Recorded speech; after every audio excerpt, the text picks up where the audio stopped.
Jeremias capítulo de número 33, versículo de número 3 diz: clama a mim e responder-te-ei e anunciar-te-ei coisas grandes e firmes que não sabes. Jeremias está falando sobre clamor, e na verdade isso aqui é Deus falando através da boca de Jeremias, falando que quem clama tem resposta, e que quem clama nessa resposta tem uma visão de algo que ninguém enxerga. Sabe, a tradução que eu li diz coisas grandes e firmes, mas tem outras versões que dizem coisas grandes e ocultas que ninguém sabe. E isso é o clamor. O clamor nos eleva a uma visão sobre uma perspectiva diferente que os outros têm. Algo novo é apresentado a quem tem essa vida de intimidade suficiente para clamar ao Eterno e ter resposta. O texto é muito claro em dizer que o clamor dá, mas se você for de maneira contrária, você percebe o que a ausência de clamor na nossa vida gera: cegueira. A gente não enxerga o que quem clama vê. A gente não consegue mensurar o que quem clama mensura. É como se quem clamasse caminhasse em uma perspectiva de vida diferente. E se isso não fazer sentido para você, deixa eu te aplicar melhor. Você já viu alguém cheio do Espírito Santo de Deus? Alguém que verdadeiramente é uma pessoa de oração, cheio da presença de Deus? Você já viu? Ele sempre tem uma palavra de Deus para você. Ele sempre tem algo bom para contar. Tem uma tragédia iminente, ruim, terrível. Ele olha para você e diz: tem de bom ânimo. Você já viu gente que no meio da crise consegue ser abençoador com palavras? Está todo mundo dizendo: meu Deus, o Brasil, essa crise, esses deputados loucos, esses candidatos que juntando um não dá dois. Eu fiz errado a conta, mas aí você conversa com alguém crente, ele diz: não, feliz é a nação cujo Deus é o Senhor. Ele vê diferente. Você diz: meu Deus, mas está todo mundo. Isso não é burrice. Isso não é alienação, não. Isso é uma viva esperança de ver sobre uma mesma coisa algo diferente. Quem não clama não vê, não enxerga, é revoltado, sabe, briga, reclama. Quem clama, quem tem vida com Deus, intimidade, olha para a tempestade e vê a calmaria, olha para o furacão e vê a brisa suave. Não é que ele ignora, mas a perspectiva dele é diferente. Eu tinha um bisavô que Jesus já levou, e esse homem, ele era extraordinário. A forma que ele falava de Jesus era diferente. Eu me lembro que uma das últimas vezes que eu tive contato com ele, ele foi visitar minha mãe. Ele andava de pé pela rua, ia na casa de um, de outro. O jeitinho dele era assim. Um dia eu encontrei ele na rua e falei: vô, vamos lá em casa? Ele falou: vamos. E nós fomos conversando na estrada, e ele ia me contando dos evangelismos que eles estavam fazendo. 90 anos de idade, ele dizendo: eu tive a oportunidade de falar de Jesus essa semana, meu filho, e a lágrima corria. Eu dizia: meu Deus, como eu preciso ser crente igual esse homem. E a das últimas cenas que para mim foi marcante, ele estava com um câncer no estômago, já num leito de enfermidade.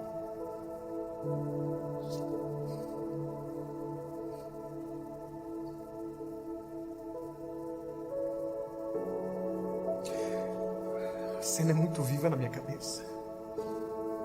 Eu fui na casa dele antes de um dia que eu ia ministrar, e eu fui para orar por ele. À doença estava no estágio agravado. Ele não estava sentindo dor, mas já não comia mais. Já estava num estágio bem avançado. Eu me lembro que eu fui para orar por ele. E quando eu disse que eu ia pregar, ele pediu para orar por mim.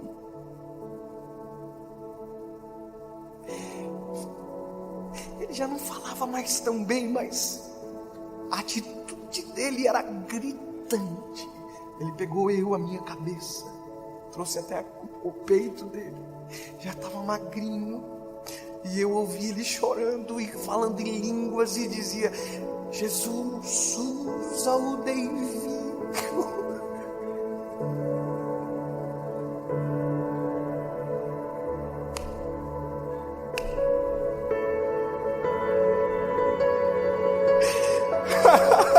Ele dizia: usa ele.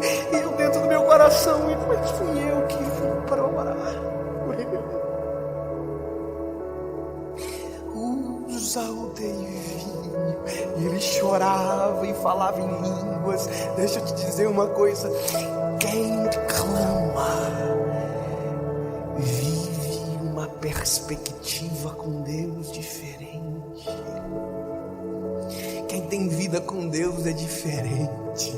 Ele estava no leito de enfermidade, mas tinha vida para dar. No dia da minha lua de mel,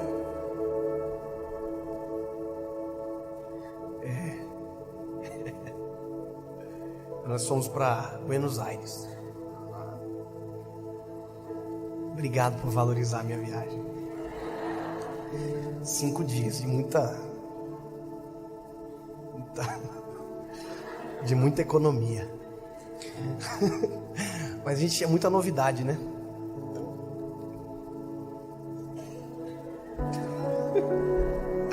No dia que a gente foi para o aeroporto, chegamos no aeroporto, estava tudo preto no céu.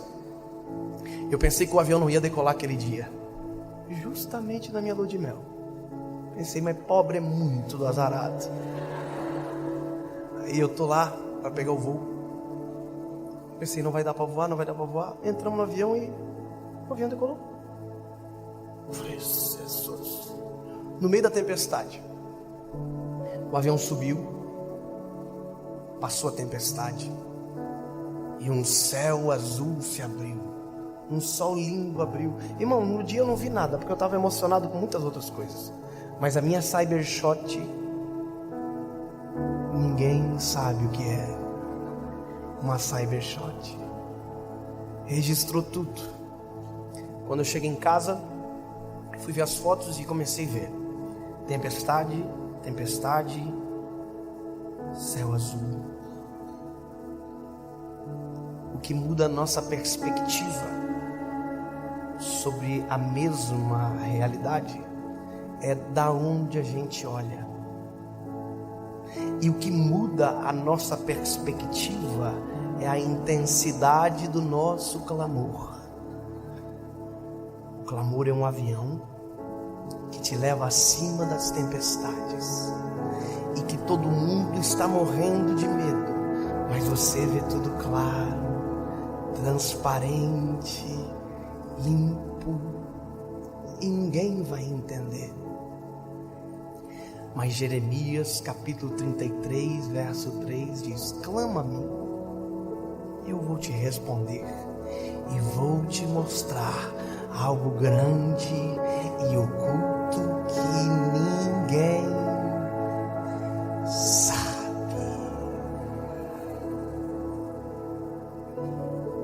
A tempestade naquele dia ainda estava abaixo, mas como eu estava voando alto, nem turbulência a gente sentiu.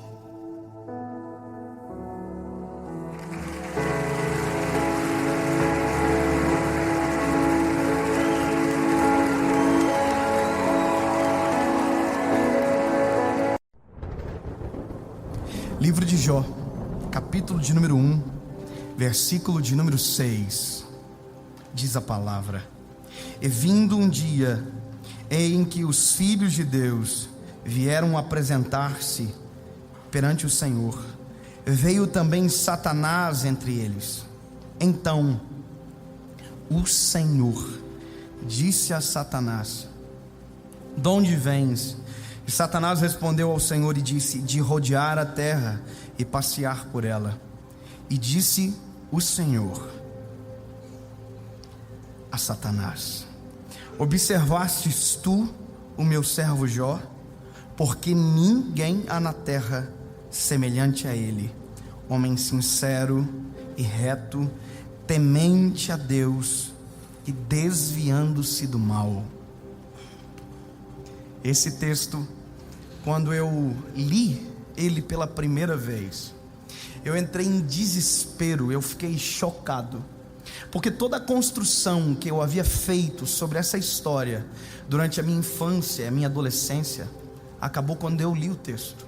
Uma coisa é alguém falar para você sobre algo que conhece ou pensa saber, outra coisa é você testificar e ler. Sabe, o problema às vezes é que nós somos filtrados por palavras erradas, equivocadas. Não que haja mal nisso, mas às vezes quando nós lemos e identificamos a verdade, a gente fala: meu Deus, não faz sentido. E isso é uma das verdades que, para mim, quando eu li a primeira vez, eu disse: não pode. Eu pensei a vida inteira que Satanás perguntou para Deus sobre Jó. Eu pensei a minha vida inteira que quem trouxe à luz Satanás, no caso, que havia trazido à luz Jó, como se quem tivesse descoberto Jó fosse Satanás e trazido a Deus, dizendo: Deus, ó, teu servo, posso tocar? Só que a Bíblia não diz que é assim que acontece. A Bíblia diz que quem traz à luz Jó para Satanás é Deus. Ou seja, quem provoca não é Satanás, quem provoca é Deus. Quem faz o negócio pegar fogo, que coloca lenha na fogueira na vida de Jó, é Deus. Quer dizer, Jó é fiel, é justo, é honesto, e Deus não poupa. Deus faz o contrário. Deus pega o melhor e coloca na tempestade. E sabe, quando eu vi isso, eu pensei: meu Deus, porque o sofrimento de Jó é algo terrível. Jó vai perdendo tudo o que tem. Satanás pede autorização para Deus, Deus autoriza, o desautoriza de algumas coisas, coloca limites, mas Deus vai deixando que a par e passo Satanás destrua Jó. Se você ver, o texto começa contando aquilo que Jó tem: os camelos, os gados, a riqueza. Jó é o homem mais rico, e mesmo sendo o homem mais rico, é o mais fiel. A prova que nem sempre, como todos às vezes dizem, ou alguns, que dinheiro corrompe, com Jó é diferente. Jó é fiel, Jó tem família, Jó é justo. Só que eu fico pensando: Deus, por que fazer isso com Jó? Porque Satanás diz assim para ele: olha, Deus, tudo bem, ele é fiel, mas ele é fiel porque tu deste tudo isso para ele. Porque na cabeça de Satanás, a nossa fidelidade está atrelada àquilo que a gente tem. Porque Satanás é interesseiro, Satanás é corruptível, Satanás acha que nós temos a mesma cabeça do que ele. Então toda vez que ele vê Deus abençoando alguém, ele quer aquela bênção para ele, só que não tem para ele, é para nós, filhos. Então, quando Deus traz à tona Jó, Deus está provocando Satanás. Loucura pensar isso, mas é a Bíblia que está dizendo, não sou eu. Deus está dizendo: ó, olha aqui. Aí Satanás diz: pois é, mas olha o que você fez por ele. Se você me deixar tocar nas coisas dele, eu duvido que ele permaneça fiel. Aí Deus disse: ah, é? Você duvida? Você tem certeza que você quer entrar nessa briga? Pode tocar nele, nas coisas dele, pode tocar. E a Bíblia diz que Satanás faz isso. Satanás toca nos bens de Jó. Jó perde absolutamente tudo, menos a fidelidade. Satanás toca na riqueza, ele perde toda a riqueza, menos aquilo que verdadeiramente vale: caráter, fidelidade. questão é, olha aqui, Satanás vai de novo, e ele não está contente, porque a primeira etapa venceu. Parece que eu vejo que quando ele chega, é a cena assim, Deus disse, e aí, blasfemou contra? Pecou? Desviou? Aí Satanás, me deixa tocar agora na família, os filhos. Ah, irmão, para quem é pai?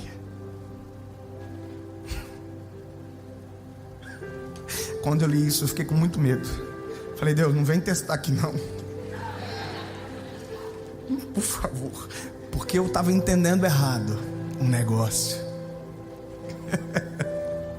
Você nunca mais viu na Bíblia Deus repetir isso. Mas calma, que você já vai entender o negócio. Deus deixa Satanás tocar nos filhos, e todos os filhos de Jó morrem. Perde os bens, os patrimônios, os filhos, e perde o apoio da esposa. A esposa diz, olha, você é um doente, você é louco, porque além disso, não obstante, Satanás perdeu os filhos, mas não perdeu a fidelidade com o seu pai. Não tem. Satanás chega e diz, agora ele me deixa tocar nele. Aí Deus diz, toca, mas não pode matar. Toca no corpo.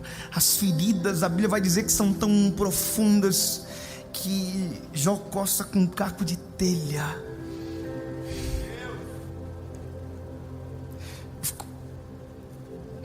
Por que isso, Deus? Por que isso? Por que isso? Por que o Senhor coloca de maneira intencional alguém injusto como Jó em uma tempestade tão avassaladora como essa? A mulher de Jó abandona ele e diz, olha, amaldiçoa esse teu Deus e morre. Ela está dizendo, você está um lixo, você perdeu tudo, agora vai, morre de uma vez por todas. Aí Jó chama ela de louca. E a Bíblia diz que mesmo aqui, Jó não pecou contra o Senhor. Sabe, aleluia porque não é você. Aleluia porque não é a gente. Aleluia porque não é os meus filhos, não é o que eu tenho, não é a minha esposa. E a minha pergunta que ecoou no meu coração durante dias foi, Deus, por quê? Você sabe dos amigos, você sabe da história, mas até o final, Deus não perdeu a fidelidade de Jó. Por quê? Porque Jó, porque Deus provocar Satanás em relação a Jó. Há um problema gigante. Satanás odeia gente. Sabia disso? Nós somos extremamente odiados. Então, até talvez esse momento, Deus deve ter ouvido muito de Satanás como: por que esse povo nojento? Por que esse povo que te desonra? Por que esse povo? Por que? Por quê?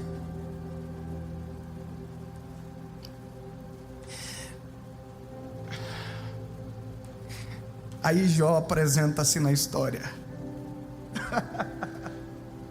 Jó chega na história. E aí, querido, sabe qual é o porquê? Quem responde é Deus. Porque sempre haverá pessoas como Jó. Vale a pena por esse povo.